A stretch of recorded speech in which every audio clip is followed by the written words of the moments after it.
I'm Jami Floyd. This is The Best Defense. Alvaro Castillo does not deny fatally shooting his father and then driving to his former high school and shooting at students and teachers.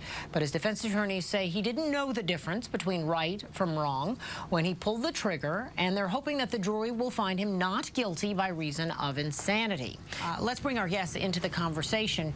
Our good friend, Dr. Buzz, J. Buzz von Ornsteiner, forensic psychologist. Yes. So, Buzz, let me come over to you. This is also a case where, as well as good lawyers on both sides, there are also good points to be made on both sides. It's an uphill battle whenever you argue insanity as defense attorneys, but this is one of the better cases that I've seen. How about you? I agree. You know, it really comes down to if this defendant has a personality disorder, schizotypal personality disorder, which it seems like many of the psychologists, many of the psychiatrists are all in agreement with, coupled with major depression, having had a history of growing up in a dysfunctional family. That they all seem to be in agreement. The disagreement is, does he suffer from a mental illness? Does he suffer from delusions and hallucinations?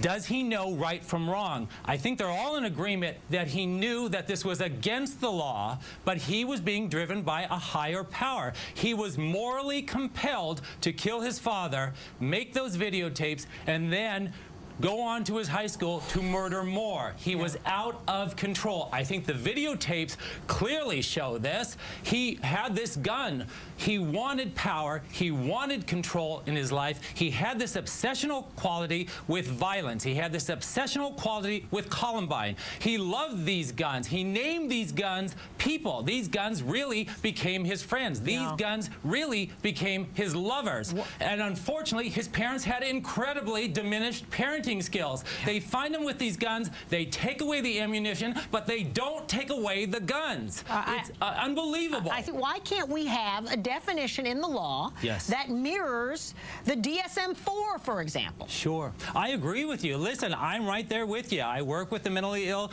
every day within the jails, within our prison systems. They need help. They need treatment. It's not recognized in our society. And with this defendant, his family did not recognize mental illness. They were incredibly diminished in their avocation for their children. They had a child who was autistic. They had a child who was suffering from bulimia. They had a mother who suffered from major depression. She's on medication now. She wasn't then. They viewed their father as abusive. Whether or not he was or was truly abusive, they perceived him as abusive, and they had diminished ability to leave. And then they go to the defendant, they go to their son, they go to their brother and say, you have to stay here. You have to help us. You have to be our protector. It lays the groundwork with someone who already has a personality disorder. It lays the groundwork for someone who already is depressed to then seek revenge on his perceived oppressor. This guy needed treatment. I don't care if the school didn't recognize that he was mentally ill. The school seldom does. The school is there to educate. They're not there as our mental health providers. We have oftentimes nowhere to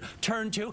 To see a psychologist, to see a psychiatrist is very expensive. If you don't have medical insurance, if you don't have a need to see a mental health professional, that people don't go. It's very stigmatized in our society. We don't know what they told their son when he wanted to see treatment. We don't know if they told his son, listen, it's too expensive. We can't afford it. Listen, we don't believe in psychiatry. We don't believe in modern medication. And that's the problem here. It's not that unusual in this family. It's really more indicative in our society. That has to change. Yeah, and I know, I just heard you say those two words, medical insurance, on my program.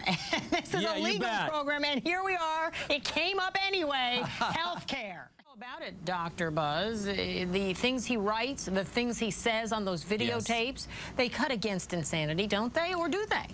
He has a personality disorder, if we believe that, a schizotypal personality disorder. He was very obsessional. He was very planned and articulate in what he wanted to do. He did have a susceptibility to being paranoid. He did have a susceptibility to having strange references of thoughts about religion. He wanted to belong. He wanted to have socialization. He wasn't capable of it. He had poor cues in terms of socialization. He was dealing with his sexuality. He thought he might be gay. He had homosexual feelings for what are the Columbine blind boys, for God's sake, and he didn't feel he could go to his parents for help. In fact, his parents were not there to help him with his mental health issues.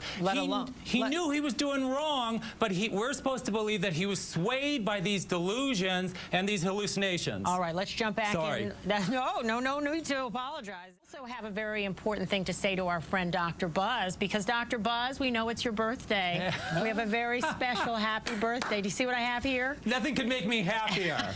This is for you from all your friends at Best Defense. Happy birthday, Dr. Buzz. We wish you all the best for another very happy birthday year. Happy to be here. You're one of our favorites, Dr. Buzz.